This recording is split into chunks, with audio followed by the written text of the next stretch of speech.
दोस्तों, कमांडर सुधीर कुमार का आपको नमस्कार। इस नव वर्ष की शुरुआत में और जिस तरीके से बहुत ही अच्छी ठंड पड़ रही है, उसके माध्यम से मैं एक नई सीरीज अपने यूट्यूब चैनल कमांडर्स स्ट्राइक पर शुरू कर रहा हूँ। मुझे विश्वास है कि आपको ये पसंद आएगी। ये जो हमारी नई सीरीज में यूट्यूब चैनल पर शुरू कर रहा हूँ, उसका नाम है हमारा संकल्प विकसित भारत। तो इस सीरीज के माध्यम से मेरा जो पहला मेरे यूट्यूब चैनल कमांडर स्ट्राइक पर मैं आज आपको अवगत करा रहा हूँ, वो है जुडिशियल रिफॉर्म्स। कि भारतवर्ष में जुडिशियल रिफॉर्म्स की क्यों ज़रूरत है, किस स्केल के ऊपर ज़रूरत है, क्या वो नए कानून और आने चाहिए जिससे हमारी कानून प्रक्रिया हमारे देश की बहुत ही उन्नत हो जाए, और उसके साथ साथ वो जिस तरीके से हमारा जो एक आर्थिक प्रोग्रेस हो रही है या जिस तरीके से हमारी मिलिट्री कैपेबिलिटीज़ और या भारतवर्ष पूरे विश्व में एक तरीके से अपना स्थान बना रहा है, उसके साथ साथ यदि हमारी कानून प्रक्रिया भी विकसित, मॉडर्न और समय के साथ साथ होनी चाहिए, जिससे हमारा देश एक सुरक्षित देश होने के साथ साथ वो अपने देशवासियों की आकांक्षाओं को पूरा कर सके। तो जुडिशियल रिफॉर्म्स में आपको देखना होगा कि आज करीब करीब 4.5 करोड़, हो सकता है 4.5 करोड़ केस लंबित हैं पूरे देश की विभिन्न कोर्ट्स के अंदर। ये केस क्यों है? क्योंकि हमारी कुछ कानूनी जो प्रक्रिया है वो बहुत ही लचर थी, लेकिन अभी जो न्याय संहिता के अंदर जिस तरीके से जो 3 नए कानून हमारे ऑनरेबल गृह मंत्री जी अमित शाह जी लेके आए हैं पार्लियामेंट में, उनको पास कर दिया गया है। और ये 3 नए कानून सिर्फ नए कानून ही नहीं है, लेकिन ये समर्थ होंगे हमारे भारतवर्ष के कानूनी प्रक्रिया को एक बहुत ही मजबूती देने के लिए और भारतवर्ष की प्रगति करने के लिए। और धीरे धीरे जिस तरीके से इन कानूनों में कुछ और बदलाव आएंगे सुझाव के साथ, तो मेरे ख्याल से ये पूरे विश्व में हमारी जो कानून प्रक्रिया है बहुत ही सशक्त बनेगी। लेकिन हमें देखना पड़ेगा कि अभी भी साथ साथ किन जुडिशियल रिफॉर्म्स की ज़रूरत है। तो उसमें सबसे पहले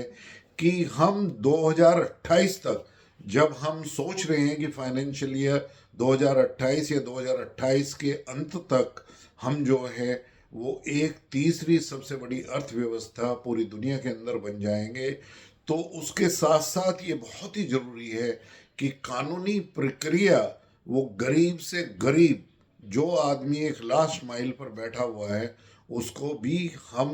ये सुविधाएं दे सकें, उसका पैसा खर्च ना हो। लेकिन अभी जो व्यवस्था है उसमें जैसे मैंने बताया कि 4.5 करोड़ से 4.5 करोड़ केस विभिन्न कोर्ट्स के अंदर जो हैं वो लंबित हैं। और इसकी वजह से जो हमारे भारतवर्ष का आम इंसान है उसको कम से कम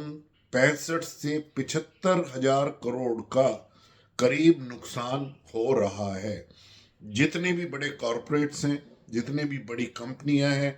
या जितने भी बड़े व्यापारी हैं, वो अपने केस आज सुप्रीम कोर्ट के अंदर, हाई कोर्ट के अंदर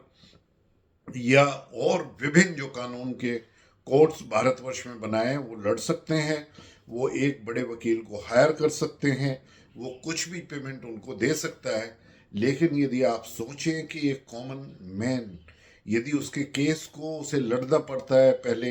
नीचे वाली कोर्ट में, फिर उसको सेशन कोर्ट इनसे आके जो है ना वो डिस्ट्रिक्ट कोर्ट में आता है, डिस्ट्रिक्ट कोर्ट के बाद में यदि उसको अपील करनी है तो फिर हाई कोर्ट में आएगा, हाई कोर्ट के बाद यदि उसको अपील करनी है तो उसको सुप्रीम कोर्ट में आना पड़ेगा। तो इन सभी प्रक्रियाओं से गुजरते हुए ऐसा देखा गया है कि 20 से 40 साल तक लोगों को लगते हैं न्याय पाने के लिए।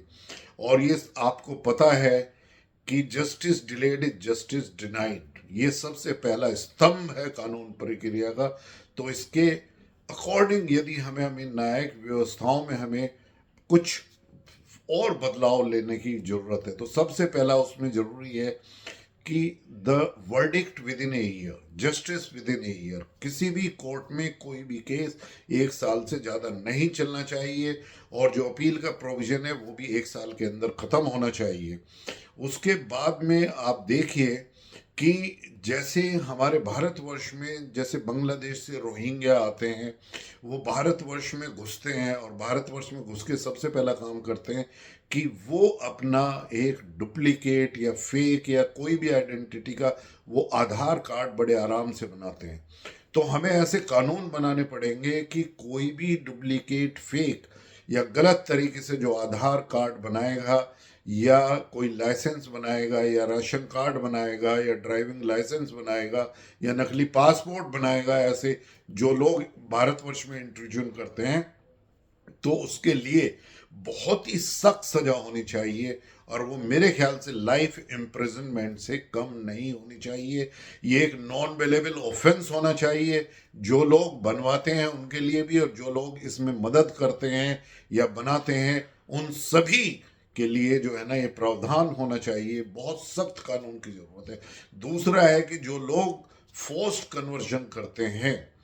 वो फोर्स्ड कन्वर्जन की सजा भी इसी तरीके से नॉन बेलेबल होना चाहिए ये ऑफेंस, और इसके तहत भी लाइफ इम्प्रिजनमेंट होनी चाहिए। फिर यदि आपको जितने भी केस जो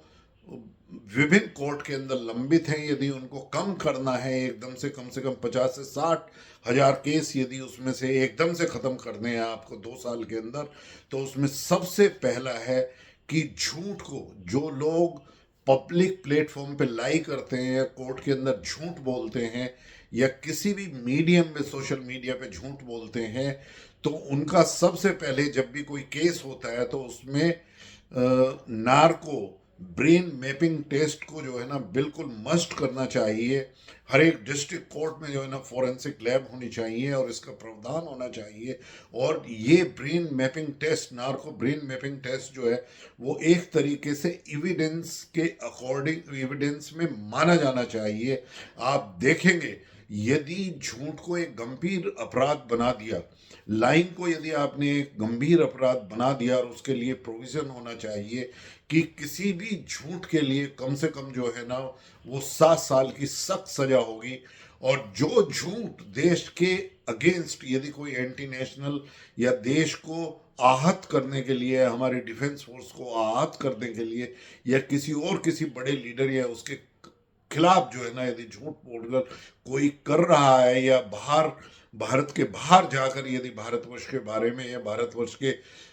इंस्टीट्यूशंस के बारे में यदि झूठ बोल रहा है, तो उसमें कम से कम नॉन वेलेबल ऑफेंस ही नहीं, यदि उसके प्रूफ मिल जाते हैं तो कम से कम उसको 10 साल की सजा का, सख्त 10 साल की सजा का प्रावधान होना चाहिए। ये वक्त की मांग है। यदि हमें आप एक विकसित भारत की ओर हम ले जाना चाह रहे हैं, तो वो विकसित भारत तभी हो सकता है कि हमारा एथिकल गवर्नेंस मॉडल जो है वो पूरी तरीके से इम्प्लीमेंट होना चाहिए। और ये गवर्नेंस, एथिकल गवर्नेंस मॉडल जो है वो हमारी जो सिविलाइजेशनल असेट वैल्यू सिस्टम है, एक तरीके से उसके सिनर्जी में होना चाहिए। और ये हमारी व्यवस्था रही है बहुत ही सेंचुरीज से कि पूरा हमारा कंडक्ट एथिकल होना चाहिए, तो वहाँ पर झूठ के लिए एक बहुत ही सख्त सजा होनी चाहिए। इसी तरीके से जो एंटी नेशनल एलिमेंट्स हैं वो under the garb of freedom of expression, freedom of religion, किसी भी तरीके से हमारे जो कॉन्स्टिट्यूशन ऑफ इंडिया है उसको बिल्कुल भी आघात ना करें। और यदि इस तरह के लोग जो इन चीज़ों में इंडल्स हैं उसके लिए काफ़ी कानून है, लेकिन फिर भी फास्ट ट्रैक कोर्ट से इनका प्रावधान होना चाहिए और उनको जल्दी से जल्दी सजा मिलके जो है ना उसे जेल के पीछे जो है ना रखने का काम हमें होना चाहिए। सभी जेल में ऐसे केस देखे जाएं जहाँ पर झूठ की वजह से काफ़ी लोग जेल के अंदर हैं, तो हमारे जेल के अंदर भी काफ़ी लोग यदि ये झूठ की प्रक्रिया को और नार्को टेस्ट को अनिवार्य कर दिया जाएगा तो इसमें से काफ़ी लोग जेल से बाहर आ जाएंगे और इस तरीके से न्यायिक व्यवस्था को सुगढ़ता मिलेगी। इसी तरीके से यदि जजेस की किसी भी कोर्ट में कोई कमी है, उन सारी वैकेंसीज का निवारण एकदम से वो सारी वैकेंसी भरनी चाहिए। और यदि नए जजेस की प्रक्रिया है तो यूपीएससी के तहत या और कोई किसी एग्जाम के तहत उसमें होना चाहिए, या जो अच्छे वकील हर कोर्ट में है उनकी रिकमेंडेशंस लेकर उनकी एक सिलेक्शन प्रणाली होनी चाहिए जिससे कोई भी वैकेंसी किसी कोर्ट में ना रहे। ये बहुत ही हर्ष का विषय है कि हमारे कोर्ट में डिजिटलाइजेशन बहुत ही मैसिव स्केल से हो रहा है और इस डिजिटलाइजेशन की वजह से भी एक जल्दी से जल्दी केसेस का निवारण हो रहा है। लेकिन जैसे मैंने बताया कि इन सभी कानून को एडिशनल उनकी प्रावधान करने की ज़रूरत है। इसी तरीके से हमें लाइक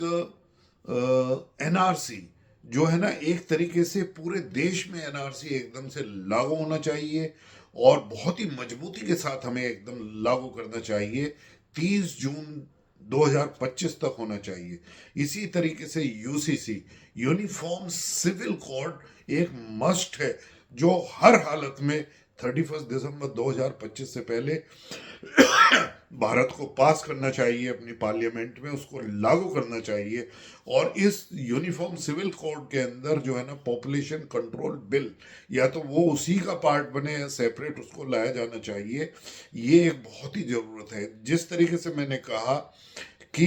जजेस की रेस्पॉन्सिबिलिटीज़, वकील की रेस्पॉन्सिबिलिटीज़ और आम आदमी का जो चार्टर, एक जुडिशियल चार्टर जो होना चाहिए उसका भी एकदम से प्रकाशन होना चाहिए। उसको लाना चाहिए कि हमारे देशवासियों की रेस्पॉन्सिबिलिटीज देश के प्रति क्या है, ये पूरी तरीके से डिफाइन होना चाहिए। इसी तरीके से जितने भी कानून अभी तक बने हैं 2014 से पहले, जिसमें पहली सरकारों ने अपीजमेंट ऑफ माइनॉरिटी और appeasement of a particular community के जो कानून बनाए हैं, जैसे वक्फ बोर्ड एक्ट है, पर्सनल लॉ एक्ट है, वर्शिप एक्ट है, इन सभी को रिपील करना बहुत ही अनिवार्य है। जिस तरीके से हमने धारा 370 को जम्मू कश्मीर से हटाया, इसी तरीके से इन कानूनों को भी जल्दी से उखाड़ना पड़ेगा। और हमें कोई भी आर्केक लॉ या कोई भी इसी तरह का प्रावधान कहीं पे भी यदि ब्रिटिश टाइम का है तो उस कॉलोनियल माइंडसेट से बाहर आने के लिए हमें और सारे ऐसे कानूनों को एकदम से निरस्त करना पड़ेगा और उसकी जगह जो है ना नए कानून हमें लाने पड़ेंगे, जैसा कि मैंने आपको अवगत कराया है। मेरे ख्याल से ये थोड़े से स्टेप यदि हम और ले लें, जो हमने 3 नए कानून अभी पास किए हैं पार्लियामेंट के अंदर, उसके साथ साथ ये मेरा सुझाव है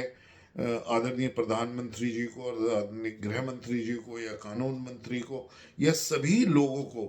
हो सकता है कि मैं कुछ चीज़ों में गलत हूँ, हो सकता है कि मैं कुछ चीज़ों में सही हूँ, तो इस पर पूरा बहस करके और सभी के साथ डिस्कशन करके पार्लियामेंट में एक डिबेट होने के बाद में जिन भी चीज़ों की ज़रूरत है वो हमें करना चाहिए। ये अनिवार्य है यदि हम एक विकसित भारत की ओर देख रहे हैं कि हमें 2047 तक भारतवर्ष को हर हालत में विकसित भारत बनाना है, तो हमारा संकल्प और विकसित भारत का है। तो यहाँ पर मैंने अपनी एक किताब लिखी है,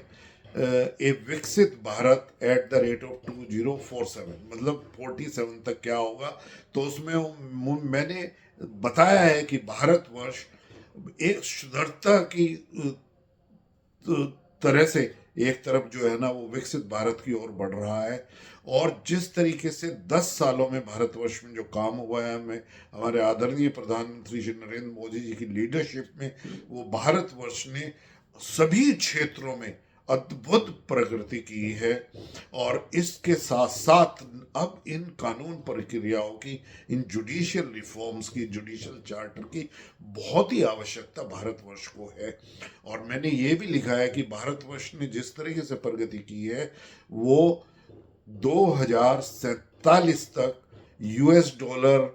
38 ट्रिलियन की इकोनॉमी हर हालत में बन जाएगा। और मेरा ये भी पूर्णतः विश्वास है कि हम एक नंबर 1 इकोनॉमी बन सकते हैं 2075 तक। लेकिन वहां पर सभी हमें जो है ना अपने कानून प्रक्रिया को बहुत ही एक तरीके से सशक्त बनाना है और बहुत ही स्ट्रिक्ट एक तरीके से सख्त कानून को लाने की जरूरत है, जिससे जो हमारी आर्थिक प्रगति हो रही है उसको अकॉर्डिंग उसके बी फिटिंग हमारी कानून प्रक्रिया होनी चाहिए। दोस्तों, मुझे लगता है यदि आपको ये मेरा वीडियो पसंद आया तो इसको लाइक करिए और मेरे चैनल कमांडर स्ट्राइक्स को आप सब्सक्राइब करिए। अगले और टॉपिक पर चर्चा के लिए इस सीरीज के अंतर्गत हमारा संकल्प विकसित भारत। तो आपको कमांडर सुधीर कुमार का नमस्कार। जय हिंद।